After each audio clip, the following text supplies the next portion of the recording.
Prime Minister, given not just President Biden's announcement last night, but really the events in the US over the last fortnight, which at times have beggared belief, is the US really the dependable, reliable ally it once was? And you're saying this morning that you want to improve skills training to get British jobs for British workers effectively, but of those seeking work, almost half come from India, coming from India or Nigeria, most commonly to work in the health and social care sector. Isn't it pay, not skills, that's going to make the difference here? And how should we judge you at the impact of your skills policy on migration? Is there a metric we can follow to show success? Sam, in relation to the first part of your question, yes, of course the US is a reliable and trusted ally, has been for many, many years. And you could see that in the NATO Council just 10 days or so ago, because we are all clear that we face an increasingly insecure world.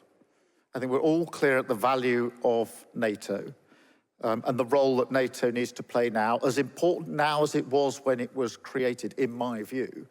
And the Americans hosted the council, drove through with President Biden the leadership of that council, and it was a great success.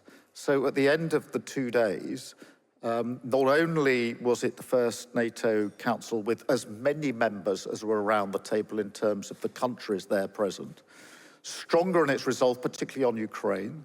President Zelensky claimed and said it was clear in his mind it was a success in terms of the support for Ukraine at this critical moment. And I felt very strong. The resolve of NATO was as strong as I've ever known it. And so that is the direct evidence, if you like, of the reliability of that partnership, and the special relationship is very important to us. I had the chance to talk to President Biden about the importance of the relationship, and both of us expressed how important it is to both of our countries.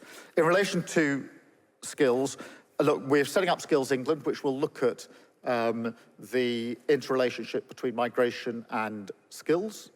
I'm absolutely clear that we need to get that balance right, and everybody needs to play their part. We shouldn't have as high a level of migration as we do simply because we haven't got a skill strategy that works. That's not common sense, and we need to change it.